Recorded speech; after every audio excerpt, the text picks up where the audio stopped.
Like the rest of us, the government must borrow when they spend more money than they receive. They do so by issuing bonds, which are effectively IOUs, with a promise to repay the money and make regular interest payments.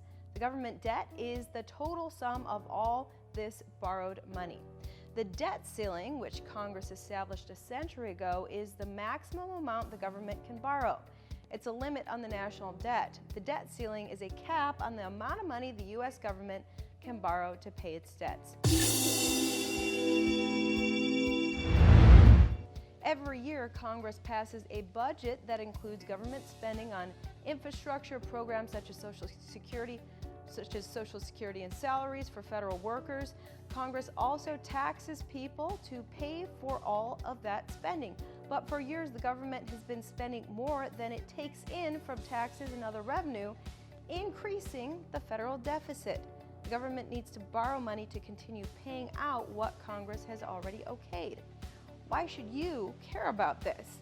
If the government cannot borrow money to continue paying for programs, there will be real-world effects for millions of Americans. Here are some of those potential effects. According to Yellen, the White House, and the Committee for a Responsible Federal Budget, a nonprofit organization, number one, 15 million seniors could stop receiving Social Security payments or see delays. Number two, 30 million families could stop receiving President Joe Biden's expanded child tax credit payments or see delays. Number three, U.S. military service members could stop receiving paychecks.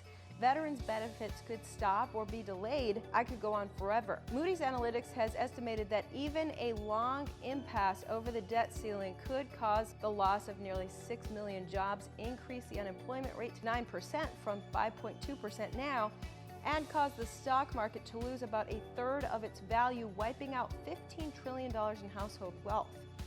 Would this be worse than a government shutdown? Yes.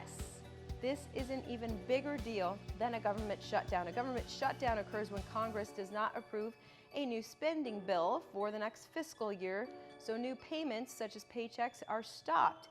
In 2019, around 800,000 federal employees were impacted by a government shutdown and markets dipped.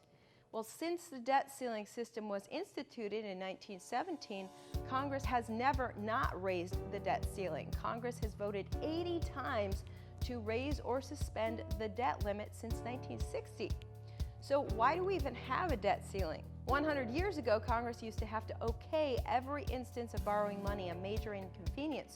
So in 1917, Congress passed a debt ceiling which would allow the Treasury Department to borrow money for any approved spending without getting permission from Congress up to a certain limit. The limit exists to ensure the power of the purse, or the ability to determine government spending, stays with the legislative branch instead of shifting to the Treasury Department. But how does the government pay for our debts? It's simple. They tax us. They use taxes to provide government services and pay some of the debt. The question is, how bad are we in debt? The easiest way to compute it is by per capita. Per capita is a Latin term that means per head. When the government says debt is $100,000 per capita, it means that each tax-paying American is $100,000 in debt. If you are one of those who likes to keep their debt clean, sorry, you are in debt. And if you think that you will never directly feel the effects of our debt, think again. There are 5 outstanding ways that debt can directly affect you. Number one, the deeper you get into debt, the more the government will likely default on their loans. Therefore, the Treasury Department will have to raise the yield on newly issued Treasury securities to attract new investors. Higher interest rates would mean that the taxes the government collects would go into paying those that are liquidating rather than the government services.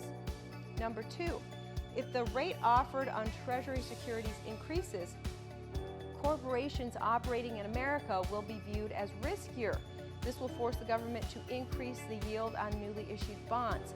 That will then result in companies being forced to raise the price of their products and services to meet the increased cost of their debt service obligation. Eventually, people will have to pay more for goods and services. This results in inflation. Number three, Remember that the cost of money in the mortgage lending market is directly tied to the short-term interest rate set by the Federal Reserve and the yield offered on Treasury securities. If the yield offered on Treasury securities increases, the cost of borrowing money to purchase a home will also increase. Many buyers will then not meet the minimum qualifications since they will have to pay more for their money to cover the interest expense on the loan they receive. Value of homes will plunge, and that's very bad for the net worth of all homeowners. Number 4, it could increase interest payments over time. Interest spending will eclipse spending on other programs. Under current law, interest payments on debt will exceed the cost of Medicaid by 2020 and spending on defense by 2025, and it will be the single largest government expenditure after 2050.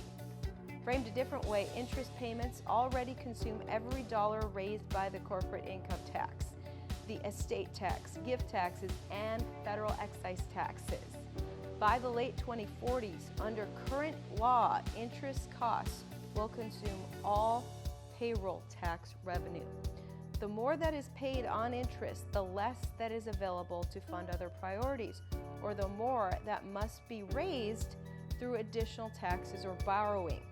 Rising interest costs mean less opportunities to invest in the country's future, combat important long-term threats, maintaining a strong national defense, or enacting important new social spending and tax relief. Every dollar spent on interest is a dollar unavailable for something else. And number 5, we could lose our social, economic, and political power. Needless to say, not paying our debts is not an option. The government would rather resort to inflation than not pay the debt, but as we can all see, our debt is not getting better. Perhaps the most concerning thing is how the economic consequences of debt will be felt most heavily by younger and future generations. Slowing income, rising interest rates, and declining fiscal space will culminate over time. Do you think our debts are too high? Leave your thoughts in the comment section below. We're ready to read them all. This has been Ivory Hecker for Noble Gold News.